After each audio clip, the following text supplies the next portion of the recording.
प्रिय विद्यार्थियों, जैसे कि हम पहले पद में देखा है तो कुटिया में राजभवन सीता की जो समस्या क्या थी, अपने आप को खुश कैसे देखती रही, ये सब कुछ हमने जाना। अब आपके पहला पाठ है जो बड़े घर की बेटी, जो प्रेमचंद द्वारा रचित है।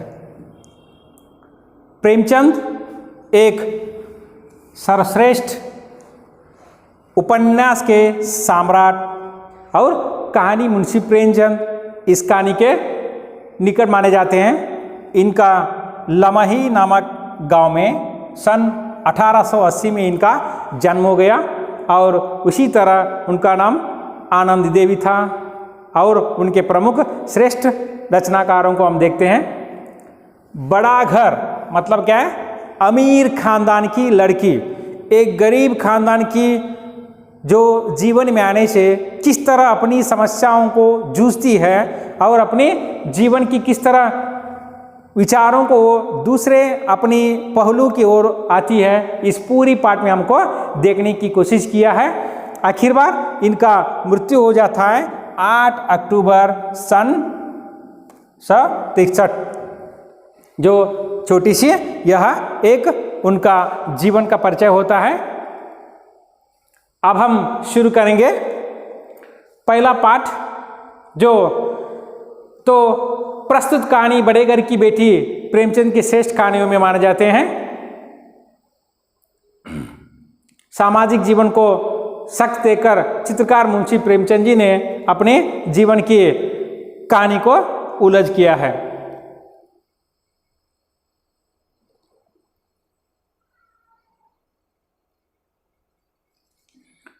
बेनी माधव सिंह, यहाँ पर प्रमुख पात्र देखते हैं हम। पहला ही पात्र हमारे सामने आ रहा है बेनी माधव सिंह। ये गौरीपुर छोटा सा नामक गांव के क्या थे? ये जमींदार थे और नंबरदार थे। नंबरदार मतलब सबसे बड़ी इस जो अमीर खानदान के इंसान लगते रहे। उनके पितामह, किनके पितामह? बेनी माधव सिंह के पितामह किसी जमाने में बड़े धनधान संपन्न थे। धनधान संपन्न का मतलब क्या है? गांव के बहुत ही बड़े अमीर इंसानों में माने जाने वाले ताल्लुक रखते थे। और तालाब, मंदिर जिनकी अब उनका मरम्मत भी मुश्किल था, उन्होंने अपने जीवन में बड़ा सा गांव में पीने के पानी के लिए योग्य तालाब बनाया और मंदिर बनाया। बहुत सारे इतने अच्छे अच्छे कर्मों कर अपनी जीवन में वो महान कार्य को आरंभ किया था। उन्हीं के कीर्ति के साथ कहते हैं इस घर में दरवाजे पर हाथी झूमता था। हाथी झूमना मतलब क्या है? बहुत ही बड़े अमीर हाथी गरीब को ये पाल नहीं सकता, ताकि अमीर ही इसको हाथी को पालता है। हमारे जैसे और तुम्हारे जैसे गरीब एक गाय को भी, छोटी सी बकरी को भी पालने की हिम्मत हमें नहीं है, मगर जो हाथी को पालने वाला अमीर माना जाता है। ठीक उसी तरह बेनी माधव सिंह के पिता इतने अमीर थे ताकि वो अपने जो घर में हाथी हमेशा पालते रहे। और आगे चलते हम, एक जमाने में बेनी माधव सिंह अपनी आधी से भी ज्यादा संपत्ति और उन्होंने उसके सर पर सवार थी और अधिक संपत्ति वकीलों को दे चुका था। वकील मतलब क्या है जी? जो अपनी संपत्ति को बचाने के लिए अदालत में केस डालकर वकीलों को पैसा देते देते अपना संपत्ति खो बैठे। ठाकुर साहब के 2 बेटे थे। बेनी माधव सिंह जो गौरीपुर के हैं जमींदार, उनके 2 बेटे थे। बड़े बेटे का नाम श्रीकंठ सिंह, पूरा नाम। बेनी माधव सिंह के 2 बेटों में पहला बेटे का नाम श्रीकंठ सिंह था। उसने बहुत दिनों तक परिश्रम करके उद्योग पाया था, BA डिग्री हासिल किया था। BA का मतलब है बैचलर ऑफ आर्ट्स। जो पदवी करके परिश्रम करके एक छोटी सी दफ्तर ऑफिस में नौकरी पाली थी। छोटा सा लक्ष्य देकर उन्होंने भाई के 2 सिर और छोटा लड़का है लाल बिहारी। पहला लड़का श्रीकंठ जो बीए पास किया था, अपनी जीवन में छोटी सी बहुत सारे कोशिश करने के बाद छोटी सी दफ्तर में वो काम करता था। और दूसरा लड़का है लाल बिहारी, ये कभी स्कूल के तरफ नहीं गया, हट्टा कट्टा तगड़ा पहलवान था, हमेशा 2 सेर दूध हर दिन पीता रहा। 2 सेर का मतलब क्या है? 2 लीटर दूध वो हर दिन पीता रहा, वो हट्टा कट्टा पहलवान बन गया था। इसलिए गांव में उसके साथ कोई भी झगड़ा नहीं करता था कि वो हमेशा मारपीट की ओर पड़ता था। मगर श्रीकंठ सिंह बिल्कुल एक अच्छा सा मासूम सा अच्छा सा स्वभाव का लड़का था, इसलिए पूरे गांव के लोग उसको बहुत ही प्यार करते थे, ताकि उसको एक अच्छी सी बाद में नौकरी मिल गई।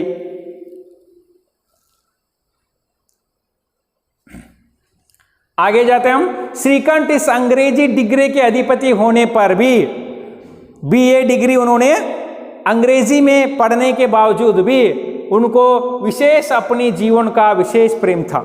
समाज की इस इच्छाओं को अपनी विशेष जीवन से वो बहुत ही प्यार करते रहे, हमारी संप्रदाय के साथ रहते रहे। इससे गांव में उनका बड़ा इज्जत होता रहा, गांव में बहुत ही बड़ा इनका इज्जत होता रहा, सम्मान होता रहा। दशहरे के दिन वह बड़े बड़े उत्साह से रामलीला का सम्मेलन करते। दशहरा जैसे दीपावली, दशहरा हमारी जो उत्सव है, जो फेस्टिवल्स है, उनको मनाने के लिए दशहरे के दिन खुद कभी कभी ये श्रीकंठ रामलीला रचता रहे, रामलीला नाटक करते रहे। उसमें एक खुद एक पात्र भी मनाते रहे गौरीपुर में, मतलब रामलीला की इनकी वही जन्मदाता माने जाते हैं। रामलीला यदि कोई इस गांव में बन रहा है तो उसका जिम्मेदार कौन था? श्रीकंठ। इतना अच्छा लड़का और सम्मिलित कुटुंब तो वह एकमात्र था। और जैसे जैसे वो बड़ा होकर अपनी जीवन को संभालते हुए एक अच्छा सा नौकरी दफ्तर में पा लिया। और आगे आ जाते हम। उनसे विचोरों को सहा इसलिए नहीं कि उसे अपने सास ससुर देवर, और इधर देखिए आनंदी नामक लड़की, ये श्रीकंठ के पत्नी। तो आनंदी एक बड़े उच्च कुल की लड़की थी। उच्च कुला मतलब क्या है? एक अमीर खानदान में रहने वाली लड़की थी। और उसके एक छोटी सी चंबर था, तालुकेदार थे, उनका नाम था भूप सिंह। आनंदी के पिता का नाम भूप सिंह था और उन्होंने 7 लड़कियां उनके थे। उन 7 लड़कियों में चौथी लड़की, कुल मिलाकर 7 लड़कों में चौथी लड़की आनंदी थी। बिल्कुल खूबसूरत थी, बिल्कुल सुंदर थी। आनंदी चौथी लड़की होने के नाते सुशील लड़की थी, सुंदर लड़की थी। इसलिए उनके पिताजी 3 लड़कियों को ऑलरेडी शादी कर चुके थे, इसलिए अब चौथी लड़की तो आनंदी। वही सोच रहे थे इसको किस लड़के से शादी करें, ताकि पूरा संपत्ति उन्होंने अपनी 3 लड़कियों को शादी करने में खो चुके थे। और चौथी लड़की थी आनंदी। उस आनंदी को अब शादी करे तो कैसे करें? और ये सुंदर सुशील लड़की होने के नाते इसको अच्छा सा लड़का ढूंढने की कोशिश कर रहे थे। तभी एक दिन वो अपनी परिवार को ढूंढते ढूंढते और इसी अच्छे लड़के को ढूंढने में कोशिश कर रहे थे। एक दिन श्रीकंठ ने अपने दफ्तर से कुछ पैसा वसूल करने के लिए, कर वसूली करने के लिए, टैक्स वसूली करने के लिए खुद आनंदी के घर पर या भूप सिंह के घर पर निकल पड़ते हैं। वहां पर देखते हैं लड़का अच्छा है और अपनी बेटी का तय किया और आखिरकार आनंदी और श्रीकंठ का शादी हो जाता है। मगर आनंदी बहुत ही बड़े अमीर खानदान की लड़की होने के नाते और श्रीकंठ का जो परिस्थिति था, जो पहला अच्छा था उनके दादाजी के निर्वाह में, मगर बेनी माधव सिंह बिल्कुल अब गरीब बन गए थे, ताकि आधा से भी ज़्यादा संपत्ति उन्होंने जो बिल्कुल वकीलों को अदालत में डाल दिया था, इसलिए उस घर में बहुत ही मुसीबतों को सहा। फिर भी अपनी वो जीवन में खुशियों से इसके घर में प्रवेश किया। मतलब क्या है, जो आनंदी अब श्रीकंठ से घर से शादी करके अपना नया जीवन प्रारंभ किया। आनंदी अपने नए घर में आई, मतलब क्या है जी, वो अब अपने पति के घर पर आई, मतलब श्रीकंठ के घर पर आ जाती है। और यहाँ पर ढंग और कुछ ही रहा, क्योंकि वो अमीर खानदान की लड़की थी।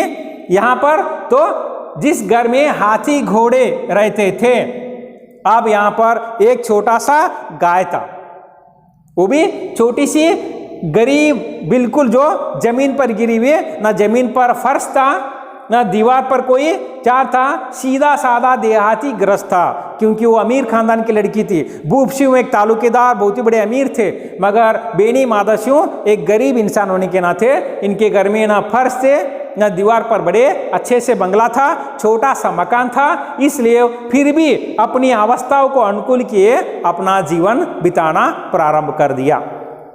फिर भी जो आनंदी अपनी जीवन को खुशियों से भरपूर और श्रीकंठ के साथ अपना जीवन भरपूर से उन्होंने प्रारंभ कर दिया। समय बीता हुआ चला जाता है।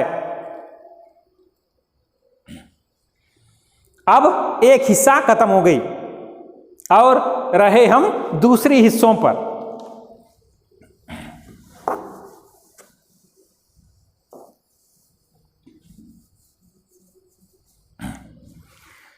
जैसे कि हमने सुना, बेनी माधव का जो दूसरा लड़का है क्या है, लाल बिहारी सिंह एक हट्टा कट्टा पहलवान था। उन्होंने एक दिन 2 चिड़िया को लाकर दिया। चिड़िया यहाँ पर हम समझते हैं तीतर, कन्नड़ा में कौजिगा, जो खाते हैं, जो बिल्कुल मुर्गी की तरह होते हैं। और आते ही आनंदी को, भावज मतलब बड़े भाई की पत्नी को बोला, जल्दी से पकान पका दो और मुझे भूख लगी है। तो आनंदी एक बड़े खानदान की घर में होने के नाते खाना पकाना आरंभ कर दिया। तीतर को पकड़ कर लाया था, उसको पकाना शुरू कर दिया। देखा ताकि पूरी मांस में जो क्या हो गया, उसका घी पूरा हांडी में गिर गया। तो जितने भी घी था घर में, घी मतलब माखन, जो बटर का पिया हुआ बाद में माखन घी बन जाती है, उसको उन्होंने खाने जैसे ही बैठ दिया तो लाल बिहारी खाने के लिए बैठ गए और जितना भी घी था उन्होंने मांस में डालकर एक सुंदर पकवान कर दिया। उधर से लाल बिहारी खाने के लिए आकर बैठ जाते हैं। बैठने के बाद वो पूछ देते हैं, अभी मुझे घी चाहिए। किसमें? दाल में मुझे घी चाहिए। दाल का मतलब क्या है? जो सांबर, आमटी बोलते हैं, और उसमें मुझे घी चाहिए। मगर आनंदी ने कहा, जितना भी घी था मैंने संपूर्ण रूप से मांस में डाल दिया, घी नहीं है। और बेनी माधव सिंह लाल बिहारी को बिल्कुल गुस्सा आ जाता है, मैंने तो परसों ही लाया था इतना सारा घी, तो इतना जल्दी कैसा खत्म हो गया? तो बोलती है, तो उसको गुस्सा आ जाता है, जितना था मैं उस संपूर्ण घी को मांस में डाल दिया, मैं कोई खाया नहीं हूं। कौन समझा रही है? तो इसलिए लाल बिहारी सिंह को बिल्कुल गुस्सा आ जाता है। गुस्सा आने के बाद वो गालियां देना शुरू कर देता है। किसको गालियां देता है? जो आनंदी अपनी भाभी से गालियां शुरू कर देता है। तो स्त्री सब कुछ सह सकती है, यदि चाहे गुस्से में आकर मार भी चाहे तो मार सह सकती है, मगर गालियां सह नहीं सकती। उसको बिल्कुल गुस्सा आ जाता है। अरे हमारे घर में क्या जी नित्य कहार भी खाना चाहते हैं। आनंदी मुंह पर कर देती है, हाथी मर भी गया तो 9 लाख का। हमारे घर में हाथी हैं तुम्हारे घर में पुराना कुत्ता भी नहीं है, भैंस भी नहीं है, तुमने जो नहीं पाला है। हमारे घर में हमारे पिताजी हाथी के पाला था, हाथी मर भी गया तो उसका जो लंबा सा दांत होते हैं 2 करोड़ों को बिकते हैं, इसलिए नित्य हमारे घर में नाई कहार खा जाते हैं। ईसा जो घी हर रोज हमारे घर में नाई का मतलब है बार्बर, बाल काटने वाला, कटिंग करने वाला, बालों को काटने वाला। कहार घर का नौकर।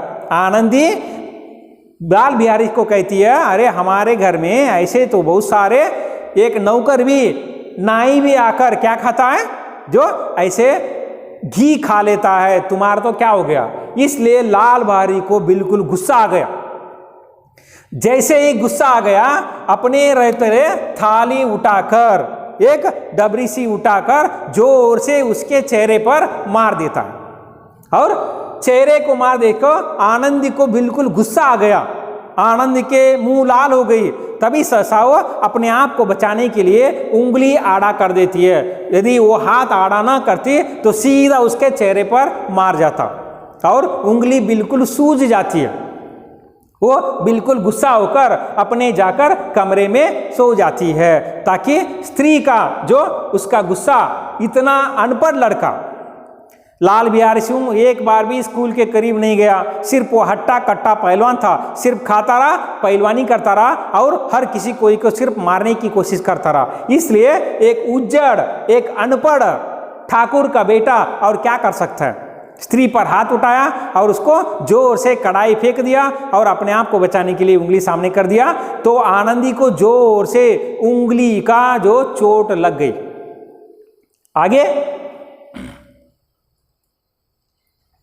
तो कहानी यहां पर खत्म। और तीसरी भाग में श्रीकंठ सिंह हर शनिवार घर पाता आते रहे, क्योंकि ये सरकारी नौकर होने के नाते सैटरडे जो शनिवार वो घर आया करते थे, क्योंकि सोमवार से लेकर शनिचर तक वो दूसरे शहर में जाकर नौकरी करते थे, छोटी सी दफ्तर में, और वापस कभी आते रहे, शनिवार को मात्र। इसलिए आनंदी उनसे मिलती थी तो केवल क्या जी, शनिवार मात्र। ये जो घटना हो गई थी बृहस्पति के वार, बृहस्पति मतलब थर्सडे। कौन सी घटना जी? आनंदी को जो लाल बिहारी ने जोर से कड़ाई फेंका था, वो जो घटना हो गई थी बृहस्पतिवार। जैसे ही वो आ गए, शनिवार के दिन आते ही अपनी कमरे में सो रही थी। आने के बाद उनको गांव में मिलने के लिए बहुत सारे लोग आते रहे, क्योंकि ये एक अच्छा पढ़ाई लड़का लिखने होने के बावजूद भी, और बहुत सारे आयुर्वेदिक औषधि भी एक गरीब लोगों में बांटता रहा। इसलिए जैसे एक शनिवार के दिन आए थे, बहुत सारे लोग, रोगियां या गरीब लोग इनके घर पर आते हैं, ताकि श्रीकंठ के जरिए हमको क्या करे, बहुत सारा औषधि मिले। इसलिए वो हमेशा शनिवार के घर बहुत सारे लोग वहां पर इकट्ठा होते रहे। जैसे शाम हो गई, आनंदी अपने घर में सोई थी, तो लाल बिहारी आनंदी के प्रति उल्टा क्या कर रहा है जी, उन पर कंप्लेंट कर रहा है। अरे भैया, तुम्हारे पत्नी को थोड़ा सा समझाओ, क्योंकि वो हमेशा गुस्से में रहती है और मुझसे बातें करती है और मुझसे लड़ने की बातें करती है। मगर इन्होंने ये नहीं बताया मैंने उस पर कड़ाई फेंका है, मगर उल्टा क्या हो रहा है जी, उनके बेनी मादस्यु, उनके पिता भी समझा रहे हैं, स्त्रियों को इतना फ्रीडम, स्वतंत्रता देना अच्छी बात नहीं है, ताकि तुम्हारी पत्नी मेरे साथ और लाल बिहारी के साथ झगड़ा किया तो जब तुम नहीं रहोगे ये हाल है। तो आगे कहानी बढ़ जाती है।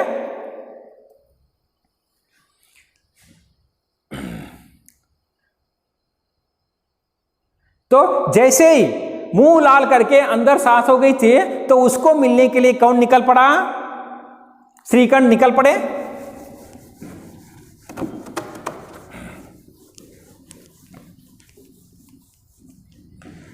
श्रीकंठ जाकर पूछते हैं, ये तुम्हारा हर दिन की झगड़ा क्या है? आखिर तुम चाहती क्या हो? क्यों लाल बिहारी के साथ तुमने झगड़ा किया? तो आनंदी को बहुत सारा गुस्सा आ जाता है। झगड़ा मैंने शुरू नहीं किया है, झगड़ा किया है तुम्हारे भाई ने। जब तुम मेरे साथ नहीं हो, 6 दिन तुम्हारे बगैर मैं यहाँ पर अपना जीवन चलाती हूँ, तो जब तुम मेरे पास नहीं हो तुम्हारे भाई ने मुझ पर हाथ उठाए। देखो ये उंगली मेरे कट गई है, वरना मैं हाथ ना आती तो मेरा सर फूट जाता। तो ये बात सुनते ही बिल्कुल गुस्सा आ जाता है। किसको गुस्सा आ जाता है जी? श्रीकंठ को। जब मैं इस घर में नहीं रहता हूं तब मेरे भाई ने मेरी पत्नी पर इतना बड़ा अन्याय किया और इतना बड़ा रोब जमाया, जो कड़ाई उठाकर मारने की कोशिश किया। अब इस घर में तो बहुत सारा गुस्सा आने के बाद वो रात को सो जाता है।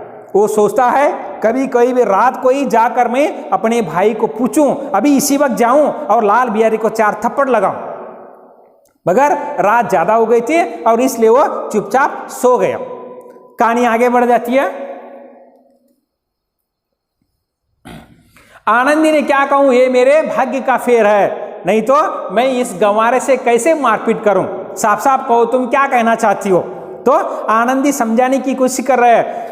झगड़ा गुस्सा मैंने प्रारंभ नहीं किया, तुम्हारे भाई ने मुझे इसी तरह दाल में पहला मुझे तीतर ला कर दिया, मांस पकाने के लिए बताया और मैं मांस पकाई, मांस में पूरा घी डाल दिया और वो खाने पर बैठा गया। जैसे ही दाल में वो घी मांगना शुरू कर दिया, घी मैं संपूर्ण रूप से बांध दिया था। इतना ही कुछ है, मैं जैसे ही बातें करना शुरू कर दिया वो मुझ पर वार किया, मारने की कोशिश किया। इसलिए मेरा इसमें कोई क्या नहीं है, मुसीबत या समस्या नहीं है या गलती नहीं है, सब कुछ तुमने किया है, वो तुम्हारा भाई लाल बिहारी।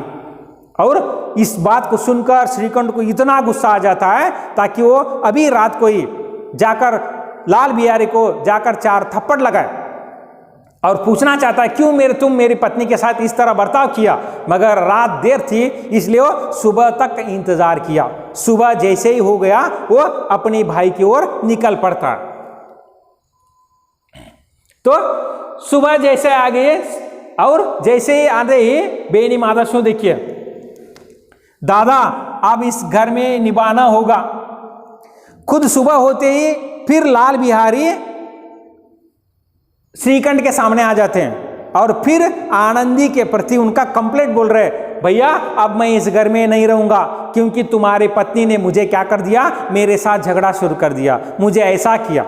मगर एक बात पूरा क्या हो गया था, श्रीकंठ को मालूम था। श्रीकंठ ने उन पर बिल्कुल गुस्सा किया। अरे जितने भी उनके बेनी माधव घबरा उठे, इन दोनों भाइयों के बीच में झगड़ा क्यों हो रहा है। तो बेनी माधव शिव भाई श्रीकंठ को समझा रहे हैं, अरे बेटा तुम क्या जी स्त्रियों के बातों में आकर आपस में दोनों झगड़ा मत करो, ताकि स्त्रियां होते ही घर बिगाड़ने के लिए, इसलिए तुम दोनों मत झगड़ो।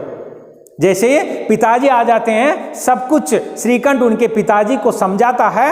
हाल ये हो गया, जब मैं मेरे इस घर में नहीं हूं, मेरी पत्नी पर मेरा भाई लाल बिहारी उसको जोर से मारने की कोशिश किया। अब मैं इस घर में बिल्कुल नहीं रहूंगा।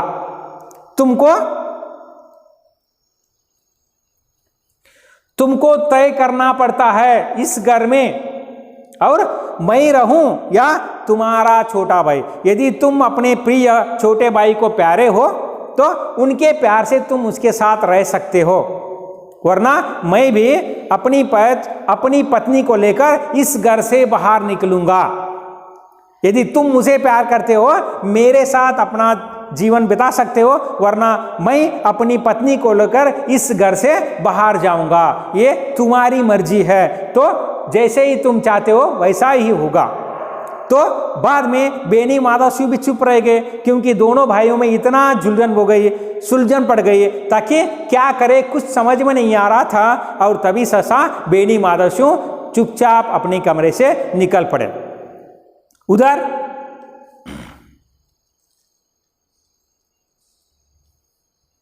श्रीकंठ लाल बिहारी के अब अपना भाई नहीं समझता। श्रीकंठ समझ रहा है, मैं जब इस घर में नहीं रही हूं और मेरी पत्नी पर इन्होंने वार किया है, मारा है, इसलिए लाल बिहारी को मैं अब अपना भाई नहीं समझता। ये आपके आरसी के लिए। आरसी कैसे लिखते हैं आप अच्छी तरह जानते हैं। ससंदर्भ भाव स्पष्ट कीजिए। इस वाक्य को किसने कहा, किससे कहा और समय क्या है, ये सब कुछ आपको 3 अंक मार्क्स के लिए हम पढ़ेंगे। आरसी संदर्भ भाव स्पष्ट कीजिए। अगले पीरियड में या ग्रामर बताते समय आपको हम पूरी की पूरी कैसा लिखेंगे पूरा पैराग्राफ में आपको बताकर देंगे। बेनी मादस्यु स्त्री के पीछे श्रीकंठ जी नहीं, उनकी क्रूरता अवेकता के कारण आज मैं इस घर में नहीं रहना चाहता, क्योंकि उन्होंने मेरी पत्नी पर हाथ उठाया है। इस घर में वो रहे या मैं रहूं तो तुम्हारा मर्जी। यदि तुम अपने छोटे बेटे के साथ लाल बिहारी के साथ रहना चाहते हो तो और रहो, मैं अपनी पत्नी को लेकर बाहर निकलूंगा और इस घर में झगड़ा नहीं चाहिए। श्रीकंठ अपने पिताजी से भी बातें करने शुरू कर दिया तो गांव के बहुत सारे लोगों ने इकट्ठा हुआ और झगड़े का मजा ले रहे थे। जिंदगी में पहली बार बेनी माधव सिंह के घर में श्रीकंठ और उनके पिताजी के बीच में झगड़ा हो रहा था, सिर्फ और सिर्फ एक छोटी सी समस्या को लेकर। इसलिए गांव सारे लोग वहां पर जमघट हो गए और आखिरकार वो समस्या क्या हो गई, श्रीकंठ अपनी पत्नी को लेकर घर से बाहर निकलने की तय शुरू कर दिया, ताकि अब इस घर में मैं बिल्कुल नहीं रह सकता। जिस घर में मेरी पत्नी का इज्जत नहीं है, मेरी पत्नी को अन्याय हो रहा है, अधर्म हो रहा है, तो मैं इस घर में बिल्कुल नहीं रहूंगा। तो चलो मैं अपनी पत्नी को लेकर बाहर जाना कोशिश करूंगा। तो बेनी माधव सिंह पुराने आदमी थे, इन भावों को ताड़ गए थे। जैसे बहुत सारे लोग वहां पर जमघट हो गए थे तमाशा देखने के लिए, किनके बीच में, जिंदगी में पहली बार बेनी माधव सिंह गए घर में झगड़ा हो रहा था। बहुत सारे लोग इकट्ठा हो गए थे, बहुत सारे द्रोही कहे दुश्मन लोग वहां पर मौजूद हो गए, ताकि ये जो मजा ले सके, ताली बजा सके। तभी ससा अपने पिताजी अपने बड़े लड़के को समझाया, अब इस वक्त हम इसको बात नहीं खत्म कर देंगे। तुम्हारा छोटा भाई, तुम्हारा प्यारा भाई, वो तुम्हारा भाई है और लाल बिहारी के साथ इस तरह क्या जी झगड़ना अच्छी बात नहीं है, क्योंकि वो अनपढ़ है, गंवार है, ना समझ है। तुम तो बड़े हो, पढ़े लिखे हो, नौकरी भी करते हो, इस तरह क्या है जी घर छोड़कर चलना अच्छी बात नहीं है। कौन किसको समझा रहे हैं? बेनी माधव सिंह अपने बेटे श्रीकंठ को समझा रहे, मगर श्रीकंठ का आंखें लाल हो गई है, क्योंकि इतना गुस्सा हो गए। आंखें लाल होना मुहावरा है, मतलब बहुत गुस्सा आना। 9-2-11 होना, भाग जाना, ये आप अच्छी तरह जानते हैं, क्योंकि प्रौढ़शाला में या प्राथमिक शिक्षा अपने अपने मुहावरों को पढ़ा है और उसकी मतलब तो जानते हैं। श्रीकंठ की आंखें लाल हो गई है, मतलब बिल्कुल गुस्सा है, किसी भी तरह वो आज इस घर में नहीं रहेगा। और उसका जो बेनी माधव सिंह समझाने के बावजूद भी श्रीकंठ अपने भाई का मुंह देखना नहीं चाहता है।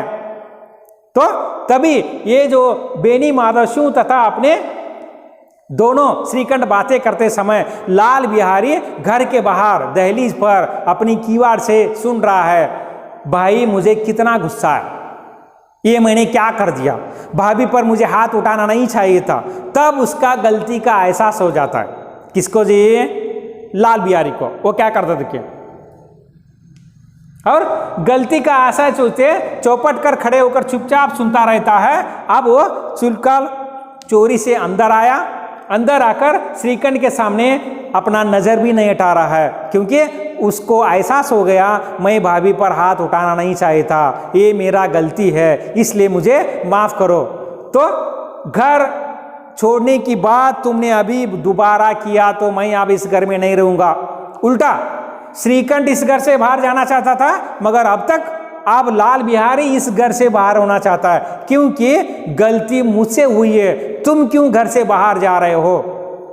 और जैसे ही अपने सामान को लेकर घर से बाहर निकलना शुरू कर दिया, जो आनंदी को बिल्कुल दुख हुआ, अरे मैंने ये क्या किया, मेरी वजह से आज राम लक्ष्मण जैसे 2 भाइयों के बीच में झगड़ा शुरू कर दिया। मैं इस तरह झगड़े के कारण मैं मूल हूं। कौन सा कह रही है? आनंदी कह रही है, इस झगड़े का मूल कारण मैं हूं, मुझे ऐसा करना नहीं चाहिए था, मुझे मेरी जीभ को आग लगे, मैं ये क्या कर बैठी। दोनों भाइयों के बीच में झगड़ा शुरू हो गई। किन किन के बीच में? श्रीकंठ और लाल बिहारी के बीच में। वजह मेरी थी और उसको भी अपना गलती का एहसास हो रहा है। और ऐसा सोने के बाद अपने आप पश्चाताप कर रही है, इस तरह मुझे नहीं करना चाहिए था, गुस्से में आकर मेरे पति को बोलना नहीं चाहिए था। आगे कहानी बढ़ रही है। अंत में इस दो आशाओं के विपरीत उन्होंने निर्दयता के कारण और सभी सामान लेकर लाल बिहारी अपने रोते रोते हुए घर से बाहर निकलने की कोशिश कर रहा है। तब अचानक जो आनंदी आंखें पोछे बंद के हुए भागते हुए आनंदी उसको रोकती है, तुम कहाँ जा रहे हो? नहीं भाभी, मेरे से बहुत ही बड़ा गलती हो गया, मैं अब इस घर में नहीं रहूंगा और मैं अपने आप पर दूर जाऊंगा। तुम दोनों भाई और तुम भाभी आराम से इस घर में रहो, खुशियों से रहो। मेरी वजह से आज ये झगड़ा शुरू हो गया, आज मैं कदापि घर में नहीं रहूंगा। मेरी वजह से तुम्हारी आंखों को चोट पहुंची है, तुम्हारे दिल को दर्द पहुंचा है, तुम्हारे दिल मैंने दुखाया है, इसलिए अब मैं इस घर में नहीं रहूंगा, मैं निकल जाऊंगा। आनंदी फिर अपने पति को समझा रही है, देखो तुम्हारा भाई इतना प्यार करता है तुमसे, वो देखो उसको जो रोको, जो घर छोड़कर चला जा रहा है और उसको रोको, वरना मेरे पर इतना बड़ा इल्जाम लगेगा। आज मेरी वजह से तुम दोनों में झगड़ा लग गई है। तो जैसे रोते रोते बाहर निकला तो लाल बिहारी, तो श्रीकंठ ने लाल बिहारी सिंह पर झुकाया और उसके सर झुककर रोना शुरू कर देता है। रोना और झुकाए आनंदी, तो इन दोनों का गलती का एहसास हुआ, आनंदी को अपना गलती का एहसास हो रहा है और घर चार छोड़कर जागने की कोशिश कर रहे हैं। और तब श्रीकंठ बिल्कुल जो गुस्सा अब ठंडा हो गया। लाल बिहारी छोटा भाई है, मैं तो बड़ा हूं, समझदार हूं, इस तरह मुझे गुस्सा नहीं करना चाहिए था। तब वो प्यार से फिर एक बार लाल बिहारी का शिकायत कोई थे, लेकिन वो अपने गले से लगा लेता है। अब कोई घर से नहीं बाहर जाएगा, क्योंकि झगड़ा हुआ है ना समझी से ना मतलब से, मुझे माफ कर दो। दोनों भाई फिर एक क्या करते हैं, गले मिलाकर रोना शुरू कर देते हैं। इस दृश्य को देखकर बेनी माधव सिंह बिल्कुल खुश हो जाते हैं। तो बड़े घर की बेटी होने के नाते आनंदी ने इस परिवार को टूटने से बचाया। इसलिए आनंदी तो ससुराल तो मेरी जीभ लगी कि मैं इस मुसीबत से कैसे बचाऊं, ताकि मेरे वजह से आज इतना बड़ा हंगामा हो रहा है घर में। तो आनंदी को अपना गलती हो गया और गलती का एहसास हो गया और बिल्कुल जो आनंदी को अपने आप को रोक नहीं पाई, लाल बिहारी को रोकने की कोशिश कर रही है। लाल बिहारी को अब श्रीकंठ द्वारा रोका जा रहा है और कहानी यहाँ पर समाप्त होने की, जो बिल्कुल अंत की कहानी शुरुआत में देखने के लिए हमें मिलता है। अंत में श्रीकंठ का हृदय पिघल जाता है। किसकी ओर पिघल जाना? हृदय पिघल जाना। क्या हो रहा है जी? जो अपने आप पर दया आना, जो अरे मैंने क्या करता हूं, मेरी वजह से आज मेरा भाई घर छोड़कर बाहर जा रहा है, ये बिल्कुल अच्छा नहीं लग रहा है। इसलिए तो श्रीकंठ ने कंपते हुए स्वर में कहा, लल्लू इतना भी नहीं जानते, तुम मेरी वजह से आज घर छोड़कर निकलने की कोशिश कर रहे हो, ये नहीं होगा। इसलिए दोनों रोना सर कर देते हैं। दोनों का फिर राम विलाप होता है, दोनों भाई गले मिलाकर रोने शुरू कर देते हैं। इस दृश्य को वैसे ही बैठकर और तो ये कहानी यहां पर समाप्त हो जाती है।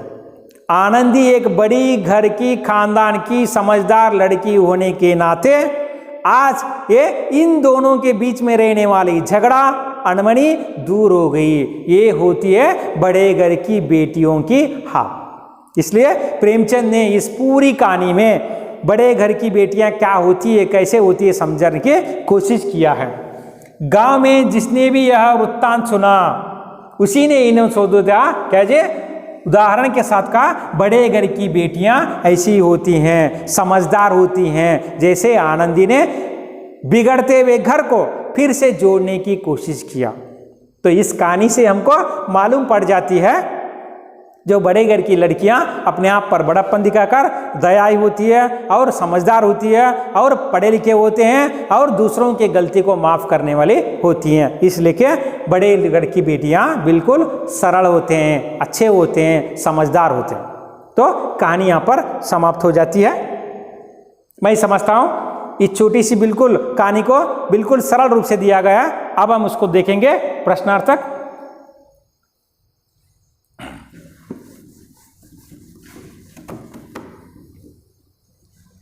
मुहावरे मैंने आपको समझाया, खून का घूंट पीकर रह जाना, क्या हो रहा है जी, बिल्कुल क्रोध से बैठ जाना,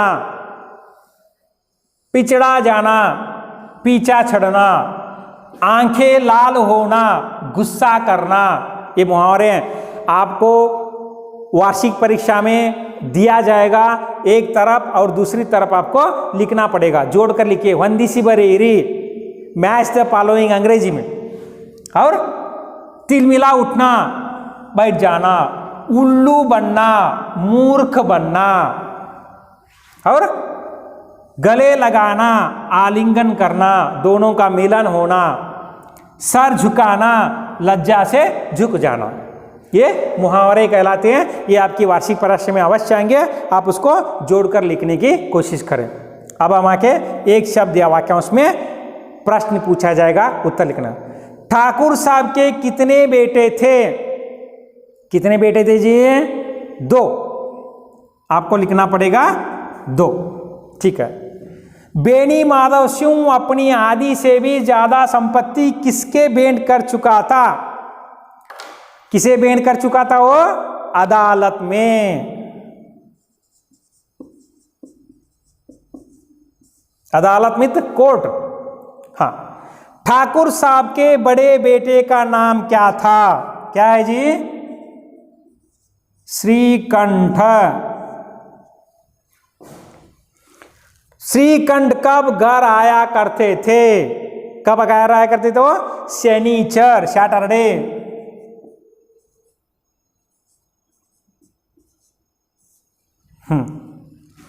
आनंदी के पिता का नाम लिखिए। भूप सिंह।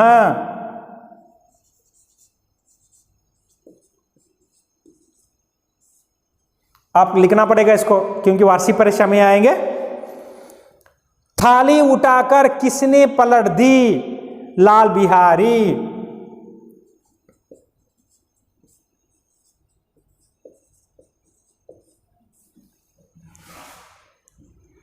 गौरीपुर गांव के जमींदार कौन थे? कौन जी? बेनी माधव सिंह।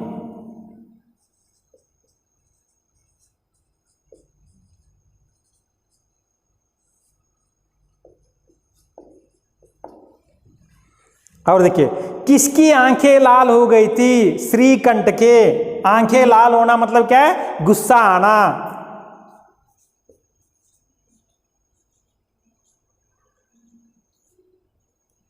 श्रीकंठ। आगे बढ़े। बिगड़ता हुआ काम कौन बना लेती है? कौन जी? बड़े घर की बेटियां।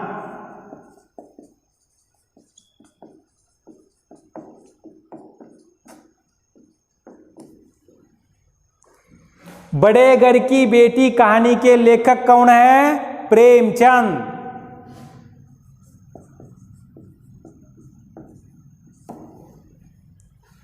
अब निम्नलिखित प्रश्नों का उत्तर लिखिए। ये 3 अंक के प्रश्न जो होते हैं। बेनी माधव सिंह के परिवार का संक्षिप्त परिचय दीजिए। कौन कौन है जी? बेनी माधव सिंह के 2 बच्चे हैं, और श्रीकंठ, लाल बिहारी, वो क्या क्या करते रहे संपूर्ण रूप से आपको लिखना पड़ेगा। आनंदी ने अपने ससुराल में क्या रंग ढंग देखा? आनंदी देखती है क्योंकि वो बड़े खानदान से आई थी। इस घर में ना फर्श है, ना अच्छा सा घर है, ना बंगला है, ना हाथी है, ना जवान है, कोई भी नहीं है, बिल्कुल गरीब एक परिवार था, ऐसा लिखना है। लाल बिहारी आनंदी कर क्यों बिगड़ पड़ा? क्योंकि वो क्या किया था? 2 चिड़िया लाया था, पकाने के लिए बोल दिया, पकाने में पूरा मांस डाल दिया।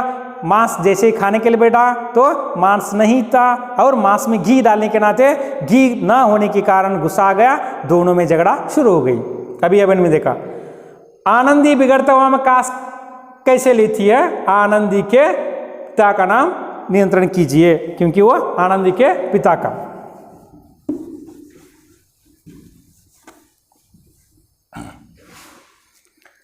निम्नलिखित वाक्य को किसने किससे कहा? जल्दी पका दो, मुझे भूख लगा है। कौन कह रहा है जी? लाल बिहारी आनंदी से कहता है। जिसकी गुमान न भरूं तो मैं उसको खून पी दूंगा, लाल बिहारी आनंदी से कहता है। बुद्धिमान लोग मूर्खों की बातों पर ध्यान नहीं देते, बेनी माधव सिंह श्रीकंठ को समझा रहा है। आज मेरा मुंह नहीं देखना चाहते, इसलिए मैं अब इस घर में नहीं रहता हूं, लाल बिहारी श्रीकंठ से कह रहे हैं। मुझसे कुछ गलत हुआ है तो मैं घर छोड़कर क्षमा करना, माफ करना। कौन कह रहे हैं? लाल बिहारी श्रीकंठ को समझा रहे। देखिए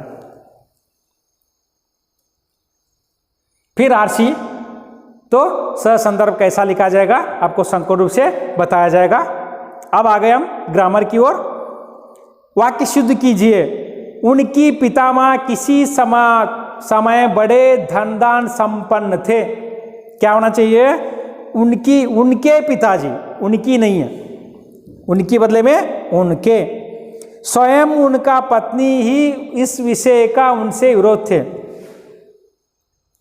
उनकी, उनका पत्नी नहीं, उनकी। छोटी सी गलती आपने सुधारा तो 1 अंक मिलेगा आपको, ध्यान रखिए। आनंदी अपने नए घर में आई, आया नहीं, आई। मुझे जाना दो, मुझे जाने दो, बस। इसलिए ऐसे ही शनिवार इस दरवाजे पर क्या झूमते थे? हाथी।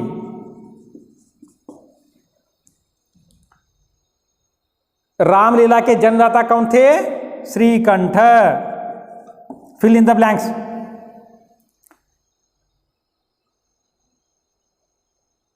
सुंदर लड़की, लड़कियां, संतान। श्रीकंठ सिंह को घर आया करते थे कब? शनिवार, शनिचर। अब आगे देखिए। हाँ, अन्य लिंग रूप लिखिए, स्त्रीलिंग पुल्लिंग। ठाकुर, ठकुराइन। पति, पत्नी। बेटा, बेटी। स्त्री, पुरुष। बुद्धिमान, बुद्धिमान। हाथी, हाथिनी। भाई, बहन। अन्य वचन सिंगल, प्लूरल। घर, घर होती है। बेटी, बेटियां। भैंस, भैंसे। स्त्री, स्त्रियां। आंख, आंखें। थाली, थालियां। तो